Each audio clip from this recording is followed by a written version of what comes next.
نحمده ونستعينه ونستغفره ونعوذ بالله من شرور أنفسنا ومن سيئات أعمالنا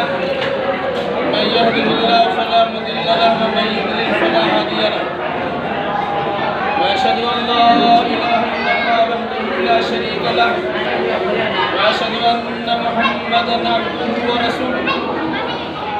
يا أيها الذين آمنوا اتقوا الله حق تقاته ولا تموتن إلا وأنتم مسلمون يا أيها الناس اتقوا ربكم الذي خلقكم من نفس واحدة وخلق منها زوجها وبث منهما رجالا كثيرا ونساء واتقوا الله الذي تساءلون به والأرحام إن الله كان عليكم رقيبا يا أيها الذين آمنوا اتقوا الله وقولوا قولا سديدا يصلح لكم أعمالكم ويغفر لكم ذنوبكم ومن يطع الله ورسوله فقد فاز فوزا عظيما أما بعد فإن خير الحديث كتاب الله وخير الهدي هدي محمد صلى الله عليه وسلم وشر الأمور محدثاتها وكل محدثة بدعة وكل بدعة ضلالة وكل ضلالة في النار۔ بزرگوں، نوجوان ساتھیوں، عزیز بچوں اور اسلامی ماں اور بہنوں، ابھی جو آپ کے سامنے خطبہ پڑھا گیا ہے، حدیثوں میں اس خطبے کا نام ہے خطبۃ الحاجہ، یعنی ضرورت کے وقت پڑھا جانے والا خطبہ۔ رسول اکرم صلی اللہ علیہ وسلم کا دستور تھا جب بھی کسی وعظ و نصیحت کی مجلس میں تشریف فرما ہوتے تھے تو سب سے پہلے آپ یہ خطبہ پڑھتے تھے، پھر اس کے بعد حالات کے مناسبت سے آپ کا بیان ہوتا تھا۔ اسی طریقے سے عیدین کے موقع پر بھی اللہ کے نبی صلی اللہ علیہ وسلم کا طریقہ تھا کہ پہلے آپ یہ خطبہ مسنونہ پڑھتے تھے، پھر اس کے بعد عیدین کے احکام و مسائل بیان کیا کرتے تھے۔ اسی طریقے سے جمعہ کے دن بھی آپ کی سنت یہ تھی کہ پہلے آپ یہ خطبہ پڑھتے تھے اور پھر اس کے بعد حالات حاضرہ پر سیر حاصل آپ کا خطاب ہوا کرتا تھا۔ اور اسی طریقے سے نکاح کی تقریب میں بھی اللہ کے نبی صلی اللہ علیہ وسلم کا دستور تھا کہ پہلے آپ یہ خطبہ پڑھتے تھے اور پھر اس کے بعد ایجاب و قبول کی باری آتی تھی۔ یہی وجہ ہے کہ آج بھی پوری دنیا میں جہاں کہیں نکاح کی تقریب منعقد ہوتی ہے، قاضی صاحب کی زبانی کہیں کھڑا ہو کر، کہیں بیٹھ کر، کہیں آہستہ سے، کہیں زور سے یہ خطبہ ضرور پڑھا اور سنایا۔ آخر اس خطبہ میں کیا کہا گیا ہے؟ لمبی چوڑی تقریر نہیں ہوگی، صرف اس کا مفہوم آپ کے سامنے رکھا جاتا ہے تاکہ یہ سمجھنے میں آسانی ہو کہ اللہ کے نبی صلی اللہ علیہ وسلم نے دین کی بنیادی باتوں سے کسی بھی مجلس کو محروم نہیں رکھا ہے۔ اس خطبہ میں سب سے پہلے اللہ کی تعریف کی گئی ہے، اللہ سے مدد مانگی گئی ہے، اللہ تبارک و تعالیٰ سے مغفرت کا سوال کیا گیا ہے، اعمال کی خرابی سے اور نفس کی شرارت سے اللہ کی پناہ چاہی گئی۔ اس حقیقت کا اظہار کیا گیا ہے کہ اللہ جسے ہدایت دینا چاہے دنیا کی کوئی طاقت اسے گمراہ نہیں کر سکتی ہے، اور اگر کسی بدنصیب انسان کے لیے اللہ نے ہدایت کا دروازہ بند کر دیا ہو تو دنیا کے سارے مبلغین اور مصلحین مل کر اس کی اصلاح بھی نہیں کر سکتے۔ پھر اس کے بعد اس حقیقت کا اظہار کیا گیا ہے کہ جس کے اقرار کرنے کے نتیجے میں ایک غیر مسلم مسلمانوں کی جماعت میں شامل ہو جاتا ہے، اور وہ حقیقت کیا ہے؟ کلمہ شہادت، اشہد ان لا الہ الا اللہ وحدہ لا شریک لہ واشہد ان محمدا عبدہ ورسولہ۔ میں گواہی دیتا ہوں کہ اللہ کے سوا عبادت کے لائق کوئی نہیں ہے، وہ اکیلا ہے، اس کا کوئی شریک اور ساجی نہیں ہے، اور میں گواہی دیتا ہوں کہ محمد صلی اللہ علیہ وسلم اللہ کے بندے اور اس کے رسول ہیں۔ اس کے بعد قرآن مقدس کی مختلف 3 جگہوں سے 4 آیات کریمہ کی تلاوت ہوتی ہے۔ عام طور سے لوگ پہلے سورہ نساء کی پہلی آیت پڑھتے ہیں، لیکن قرآن میں جو ترتیب بیان کی گئی ہے اس ترتیب کے لحاظ سے میں نے پہلے سورہ آل عمران کی آیت کریمہ پڑھی ہے۔ اس میں اللہ تبارک و تعالیٰ نے بطور خاص ایمان کے دعویداروں کو مخاطب کرتے ہوئے اللہ سے اتنا ڈرنے کا حکم دیا ہے جتنا اللہ سے ڈرنے کا حق ہے۔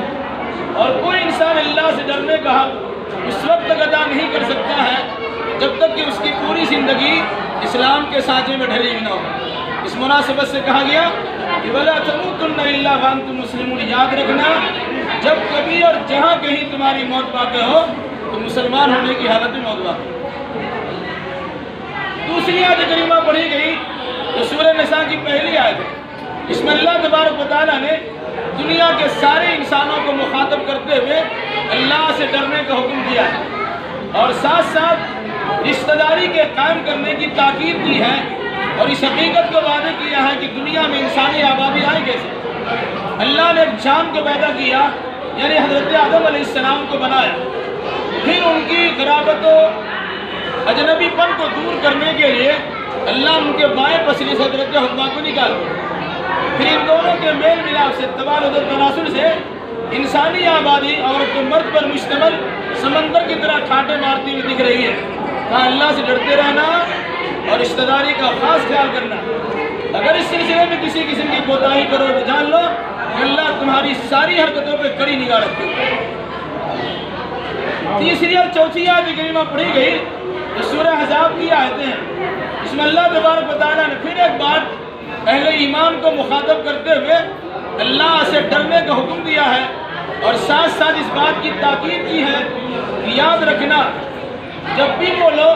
تو بالکل سچی پکی اور باوزن بات بولا۔ پھر اس کا فائدہ بتلایا گیا، اصلح لکم اعمالکم ویغفر لکم ذنوبکم، اللہ تمہارے عملوں کو سدھار دے گا اور تمہارے گناہوں کو بخش دے گا۔ اور اس کی بات کیا تو فرمایا کہ جو انسان صرف اللہ کی عبادت کرتا ہے اور وہ عبادت محمد الرسول اللہ صلی اللہ علیہ وسلم کے طریق و سنت کے مطابق بجا لاتا ہے، ایسے انسان کو بڑی کامیابی کی ضمانت دی جاتی ہے۔ اس کے بعد خطبہ کا بالکل اخیر حصہ، اما بعد، تمام باتوں میں سب سے بہترین بات کتاب اللہ یعنی قرآن مقدس کی بات ہے، اور تمام طریقوں میں سب سے بہترین طریقہ محمد الرسول اللہ صلی اللہ علیہ وسلم کا طریقہ ہے جس کا نام حدیث اور سنت ہے۔ اور تمام چیزوں میں سب سے بدترین چیز دین میں اپنی جانب سے کسی نئی چیز کی ایجاد و شروعات ہے جنہیں شریعت کی اصطلاح میں بدعت کہا جاتا ہے۔ وَكُلُّ بِدْعَةٍ ضَلَالَةٍ وَكُلُّ ضَلَالَةٍ فِي النَّارِ، ہر بدعت گمراہی ہوتی ہے اور گمراہی کا انجام جہنم کے سوا کچھ نہیں۔ یہ ایک بدعت سننا عام طور سے نکاح کے موقع پہ پڑھا جاتا ہے۔ بس 2 منٹ آپ کر لیں گے۔ جن آیات کو خطبہ مسلمہ میں شامل کیا گیا ہے ان آیتوں میں بطور خاص اللہ سے ڈرنے کا حکم دیا گیا۔ اس کی وجہ بتائی جاتی ہے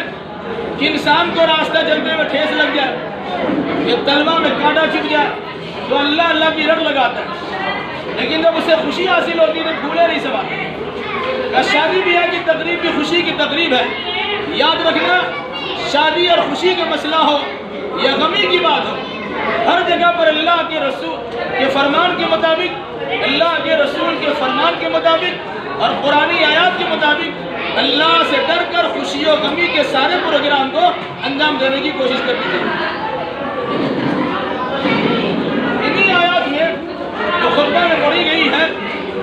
بطور خاص یہ بات بھی بیان کی گئی کہ جب بھی بولو تو بالکل سچی پکی باوزن بات بولا کرو۔ آپ دیکھتے ہیں دلہا سے پوچھا جاتا ہے کہ فلاں بچی کا نکاح فلاں فلاں گواہ کی موجودگی میں اتنے مہر کے بعد آپ سے کیا تو آپ نے قبول کیا، لگا 2 بار 3 بار کہتے میں نے قبول کیا، لیکن قرآن کہتا ہے آپ کیا کہہ رہے ہیں اس کو سمجھیے اور سمجھنے کے بعد قبولیت کا اقرار کیجیے۔ جب آپ کہیں گے میں نے قبول کیا اس کا مطلب یہ ہوگا کہ جو آپ کھائیں گے وہی کھلانا ہوگا، جو پہنتے اسی اسٹینڈرڈ کو پہنانا ہوگا، جہاں رہتے اپنی سہولت کی مطابق وہیں رکھنا پڑے گا، اس کے دکھ درد میں آپ کو شامل ہونا ہوگا، اس کی خوشی بھی تمہاری شرکت ضروری ہے۔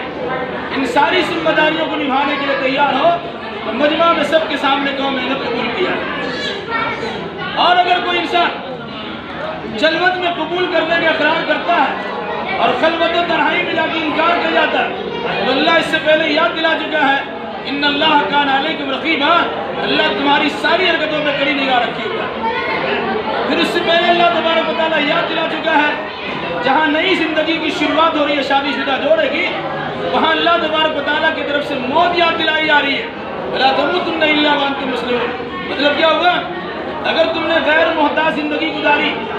احتیاط کے ساتھ تمہاری زندگی نہیں گزری، منمانی طریقے سے زندگی گزار لی، تو مرگ تو ہمارے پاس آنا ہے اور پھر تمہیں حساب بھی چکانا ہے۔ اس مناسبت سے تمہیں بطور خاص یاد رکھنا چاہیے کہ نکاح کے موقع پر ایک نئی زندگی کی شروعات کے وقت میں ایک گائیڈ لائنس آپ کو دیا جا رہا ہے، چلنے کا راستہ سکھلایا جا رہا ہے،